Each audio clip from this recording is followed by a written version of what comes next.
Hello, मैं हूँ ghost. हम मिले थे ना कल। कल मैंने गुरु से कहा था कि वो गुरुजी से मेरे एक प्रॉब्लम का हल पूछे। उसने पूछा था, पर वो क्या हुआ कि मेरे बाकी दोस्तों ने कहा कि आप ऐसे मत देखिए, गोस्ट को भी तो लॉ की नॉलेज होनी चाहिए। उन्होंने कहा कि प्रकाश और फूलावती से पहले बहुत सारी ऐसी लैंडमार्क जजमेंट्स हैं जिसका नॉलेज होना बहुत ज़रूरी है।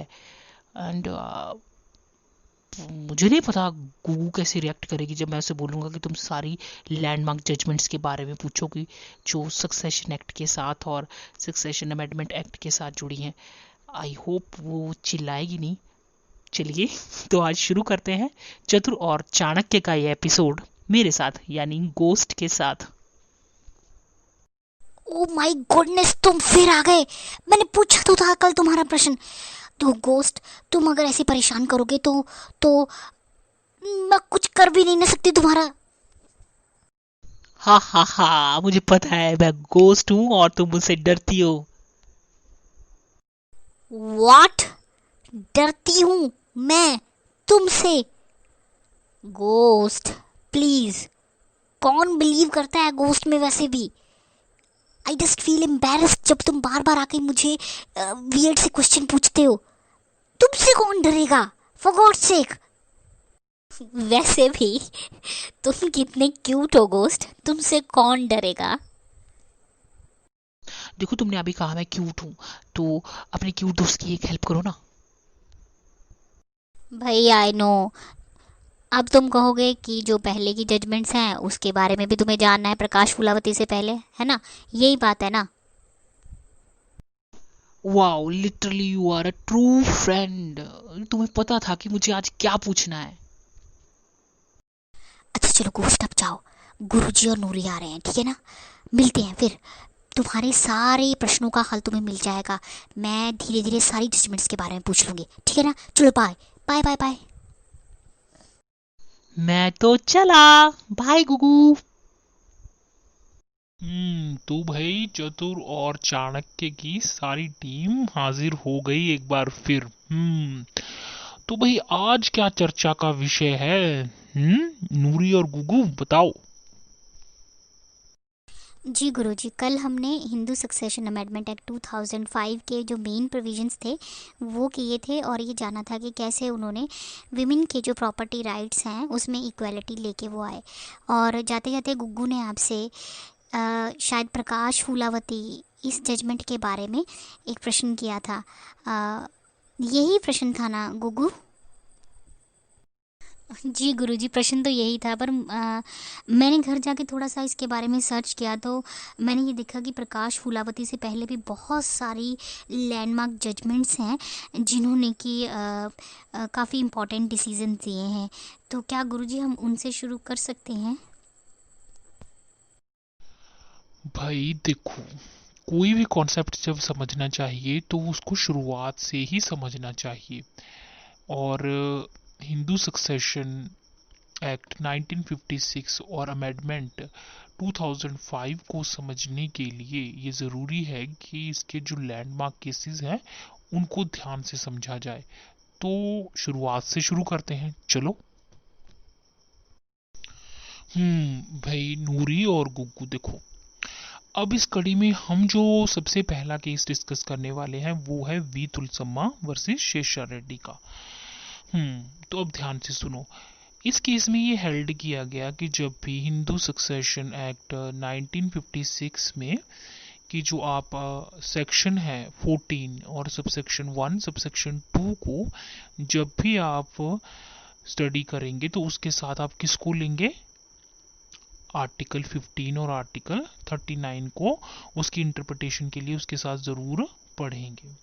हम्म तो अब ध्यान से सुनो, इस केस में क्या क्या हेल्ड किया गया कि अब जो प्रॉपर्टी फीमेल को मिलने वाली है वो उसकी एब्सोल्यूट ओनर हो जाएगी।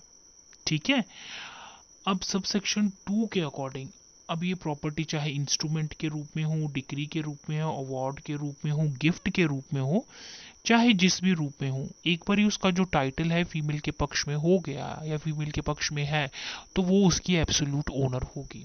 अब मैंने तुम्हें पहले भी बताया था कि अगर वो उसकी एब्सोल्यूट ओनर है तो मतलब कि वो अब प्रॉपर्टी को चाहे जैसे मर्जी डिस्पोज ऑफ करे। मतलब कहने का यहाँ पे ये है कि चाहे वो किसी को गिफ्ट कर दे, चाहे डोनेट कर दे, चाहे वो किसी को भी दे दे, ये उसकी मर्जी है।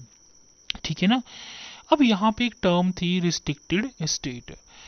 अब सुप्रीम कोर्ट ने ये माना कि चाहे यहाँ पे जो टर्म है रिस्ट्रिक्टेड एस्टेट, इसको हम ऐसे नहीं लेंगे, मतलब लिमिटेड सेंस में नहीं लेंगे, इसको बड़ा वाइड जो था उन्होंने दायरा कर दिया, इसका बड़ा वाइड दायरा कर दिया। और यहाँ पे यह कहा गया कि अब उसकी मृत्यु के बाद जो प्रॉपर्टी थी उसके बच्चों को ट्रांसफर हो जाएगी, वहां पे नहीं जाएगी जहां से कि प्रॉपर्टी उसको मिली थी। जैसे कि पहले होता था कि फीमेल को पोजेशन तो मिल गया प्रॉपर्टी का और जब तक वो जिंदा रहेगी तब तक वो उसके अधीन रहेगी, पर जैसे ही उसकी मृत्यु होगी प्रॉपर्टी वापस उसके वही चली जाएगी जहां से कि उसको मिली थी।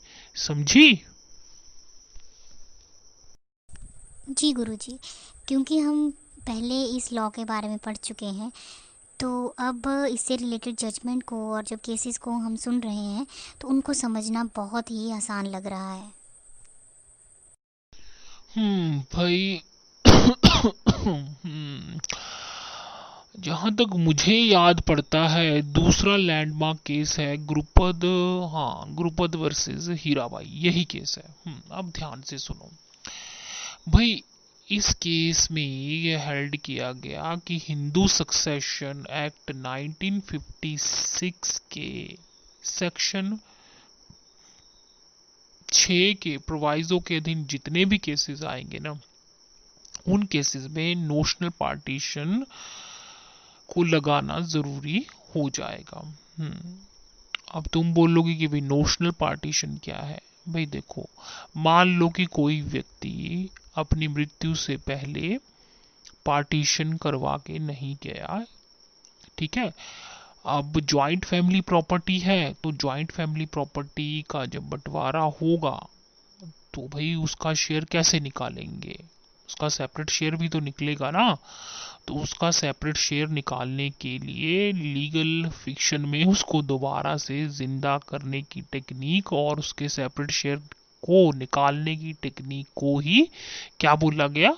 Notional partition. हाँ, तो अब इस केस में हुआ ये कि गुरुपद की मृत्यु हो जाती है और गुरुपद की जो विधवा है, विडो है, वो पार्टीशन का सूट फाइल करती है और जो प्रॉपर्टी है उसमें 7/24 हिस्सा मांगती हैं, उसका दावा करती हैं। तो गुगु, अब तुम्हारे लिए ये प्रश्न है कि वो प्रॉपर्टी में से 7/24 हिस्से का दावा कैसे करती हैं, बताओगी? हे गुगू, देखो ध्यान से सुनो।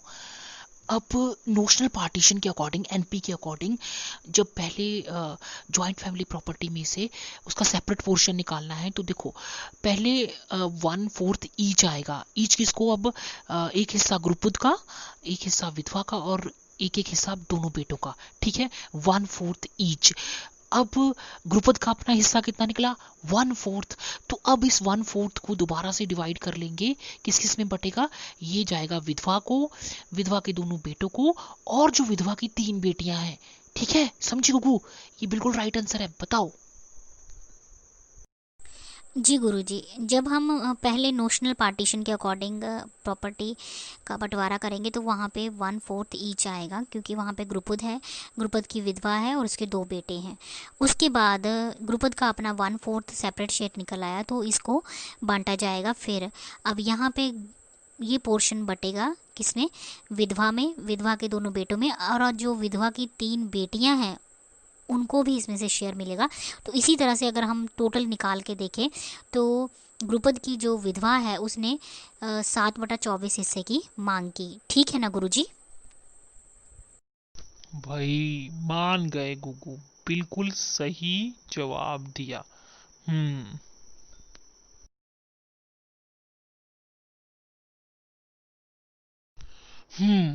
भाई नूरी और गुगू, देखो जो केस मैं अब डिस्कस करने वाला हूं ना, वो केस बहुत ही लैंडमार्क केस माना जाता है हिंदू सक्सेशन एक्ट 1956 के अकॉर्डिंग। इसके साथ कई कंफ्यूजन्स भी जुड़े हुए हैं, पर उसकी बात हम बाद में करेंगे। पहले तुम इस केस को ध्यान से समझो। देखो, यह केस है उत्तम वर्सेस सौभाग सिंह का, और इस केस में यह हेल्ड किया गया कि जब एक बार नोशनल पार्टीशन हो गया है और कोपार्सनर की डेथ भी हो गई है, तो उस स्थिति में coparcenary comes to an end, coparcenary समाप्त हो जाती है, और ऐसी स्थिति में joint family property separate property की शेप ले लेती है। जैसा कि इस केस में हुआ कि दादा की मृत्यु हो गई और नोशनल पार्टीशन पे जो बेटा था और जो पोता था उसको सेपरेट प्रॉपर्टी तो मिली, पर जो दादा का शेयर था नोशनल पार्टीशन के बाद, जो सेपरेट शेयर था, उसमें से उनको कुछ भी नहीं मिला। समझी? देखो, इस केस में जो इम्पोर्टेंट पॉइंट है नोट करने वाला, एक तो ये है कि कोपार्सनरी समाप्त हो जाएगी जब एक बारी नोशनल पार्टीशन हो गया और जो मेल कोपार्सनर है उसकी डेथ हो गई। ठीक है ना?